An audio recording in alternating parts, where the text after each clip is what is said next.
Hello everyone, and welcome back to a solo spooky story. My name is Rob, and today I'm your host. For anyone who hasn't listened to this series before, these are shorter stories that one of us will talk about, things that we're interested in, maybe some things that couldn't feature on the main episodes, they just don't have enough content or something, or it's just something that's better suited to just one person talking about them. We do have some listeners who've said that they prefer shorter content, so here you are. Here's some shorter content for everyone to enjoy and to listen to. Whenever you're listening to this, I hope you're all having a lovely day, week, afternoon, day, night, whatever it is. But I hope you're all keeping well. And I'd just like to thank you all for the great feedback we recently got on our guest episode with a friend of the show, Dara. He was great to have on. It was really fun talking about UFOs and things like that. So just to say before we start, thanks again for the feedback. It's good to see so many people enjoyed it. And if you'd like to hear more guest episodes, or if you have anyone in mind in particular that you'd like us to talk to or reach out to, do let us know, because we're more than happy to try to get something going. The guest segment was actually quite fun to do, so it's definitely something that we'd like to do more of if we find the right guest. To get things started, we're talking today about something that I find actually really, really interesting and also quite creepy. So it kind of tickles that itch for spookiness, creepiness, and just general kind of unsettling feelings. It's something that I've read about before and something that I'm kind of vaguely aware of. I think anyone who spends enough time on Reddit probably does come across these sort of things and then, the spooky factor of it. And, it's something that I have had on my mind for a while to talk about. So I am, of course, talking about Indrid Cold, or also as he's known as the Smiling Man. For anyone who doesn't know, Indrid Cold is this alleged humanoid entity, and his nickname, the Smiling Man, comes from his tendency to smile at almost everyone that encountered him, and to just have this really just unsettling nature to him while he's just standing there smiling at you. So there is that creepypasta about the grinning man or something like that as well, the guy who follows you and smiles at you. It kind of same sort of vibe as that kind of unsettling, unnatural smile.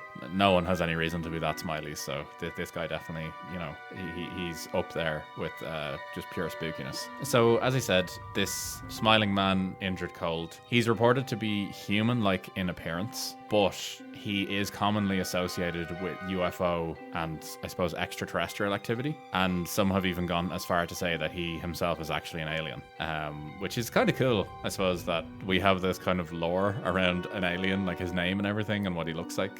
He's just rocking about in West Virginia. So very, very kind of interesting character, interesting name. So yeah, he's linked to UFO activity, extraterrestrial nature.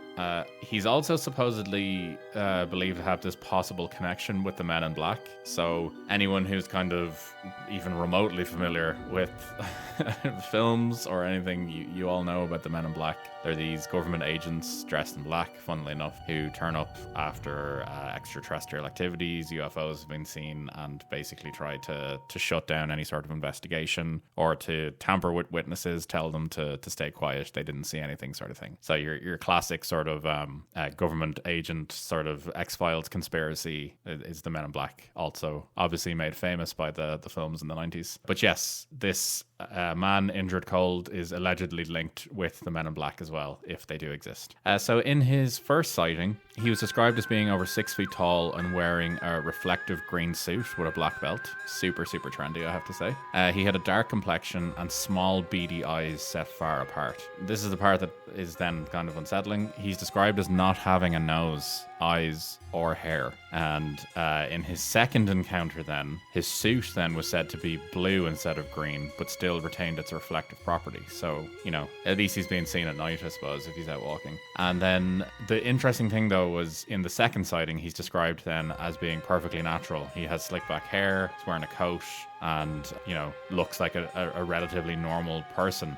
This time saying that he's quite tanned and just looks like a regular person, but with this unsettling smile while he's there. So yeah, as I said, there's been more than one sighting, as I alluded to. So he was first seen on October 16th, 1966. when two boys, Martin Munov and James Yankitis in New Jersey, they were walking on 4th Street when they saw a strange figure standing near a fence. Now, I suppose depending on the time of the day or anything, it may not be too unusual, but for some reason, this person stood out to them as being strange. As they walked closer, the figure was a tall man wearing a metallic green suit who was staring right at them with this menacing grin. As the boys kind of started to walk past them, he kind of was following them, looking at them kind of with his eyes, basically looking at them as they walked by. And as they effectively started to walk past him, he started making moves to follow them and then ultimately started chasing them. And yeah, this man just started like running after them basically with this smile on his face, which is fucking terrifying. It doesn't matter if you're a child or an adult, like that is still going to be very unsettling, especially with the weird kind of appearance that he had and things like that. These boys were, they must have been traumatized by this. Martin, one of the boys, there's actually a quote from him saying, Jimmy nudged me and said, "Who's that guy standing behind you?" I looked around and there he was, behind a fence, just standing there. He pivoted around and looked right at us. Then he grinned a big old grin. So yeah, he is just total creep, basically, just lurking behind fences, following kids, like chasing after them. So yeah, as I said, the boys recalled that the man in the green suit, he was unusually tall. He had unnatural facial features such as a lack of ears and a nose. And yeah, it's just really strange, just very, very strange person just following them and just very unsettling. Allegedly after this then, a number of UFO sightings were then reported in the area. So, if there is a connection there, that's I suppose where it starts. So then moving on to the second sighting of Indrid Cold on November 2nd, 1966. So this is 4 weeks later, in Parkersburg, West Virginia. For anyone who is familiar with their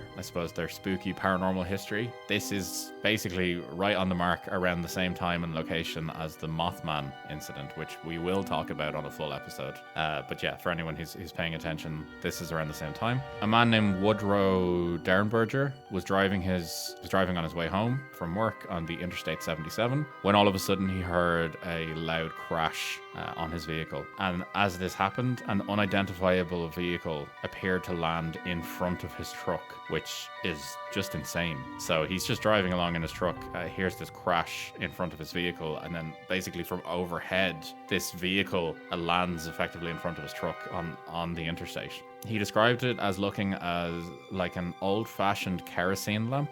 It was flaring at both ends, narrowing down to a small neck and then enlarging in a great bulge in the center. So yeah, that kind of kerosene lamp, I suppose it does kind of ring true for that sort of description. But curiously, when this happened, I suppose Woodrow was obviously stunned by what he was seeing. Allegedly, the smiling man came out of the vehicle, the UFO, whatever you want to call it, with a dark suit. He walked up to Derenberger and supposedly said to him telepathically that his name was Indrid Cold. And he assured him that he meant no harm. He said that he wanted to know more about the human race and that he would actually visit Woodrow again, which is kind of terrifying. He's not consenting to this, and he's basically like, I'm going to find you again. But after this all happened, Woodrow Derenberger, he stated that Indrid Cold also communicated to him that he was from the planet Lanulos in the galaxy of Ganymedes, which is just mad. Like it's a bit out there. It's super interesting, but very much so out there. The other thing as well that he claimed afterwards was that there were actually two other smiling men and that they went by the name of Demo Hassan and Carl Ardo, which like they sound like they're pulled straight out of the Star Wars universe, and I'm all here for it, to be fair. I do love this. And then the final sighting that I could find online of Indrid Cold was around the same time again in 1966, this time in West Virginia again, in a place called Point Pleasant.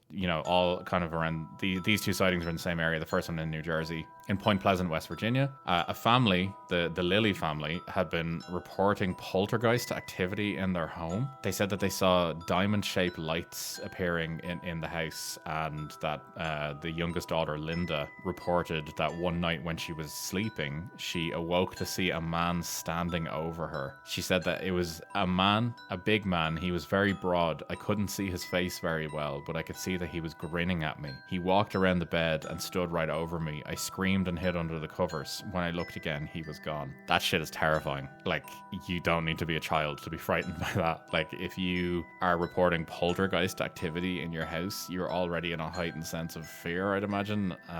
This just adds to it. I genuinely couldn't imagine what this feels like. I'm sure it must have been terrifying for this girl. But yeah, as I said, it would be terrifying for anyone. So that seems to be the last, I suppose, confirmed, I say confirmed in air quotes, sighting of Indrid Cold. I've seen people online speculating that he seems to be some sort of alien entity. I said it at the start, but yeah, he seems to be an alien. And this is kind of backed up by his close connection with UFO activity in the area after he has been sighted. I believe after, obviously Darren Berger's sighting, like the second one, a literal UFO landed in front of him, but the first sighting as well, there was UFO activity reported afterwards. It's also said that, what I said, there was multiple smiling men, so that some people have gone so far as to say that maybe it's some sort of like species of alien, which is kind of cool. Kind of, I suppose, maybe gives a little more credence that they have traveled together and they're just out there trying to figure out what's going on. I'm not sure. But yeah, I suppose the weird thing about all this is that the first two sightings were kind of, I guess,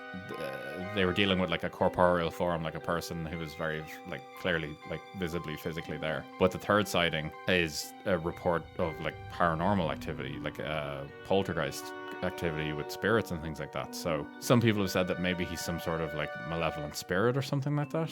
I really don't know. Maybe it could be that he's still an alien and that's just, he's able to phase in and out of existence or something. I'm not sure. But yeah, it's really, really interesting. Like, there's just this super interesting kind of lore, I suppose, around him. And there's allegedly someone came forward called Valiant Thor, great name as well, who presented himself as Indrid Cold, and he apparently went and met with Woodrow Derenberger and said that he was Indrid Cold. So I don't know about that, but yeah, he allegedly worked for the CIA or something like that, worked in the Pentagon. So it's like the story of Indrid Cold is very much so a very strange, mysterious story. And the thing I think I love about it is that we're definitely not going to get an answer to this.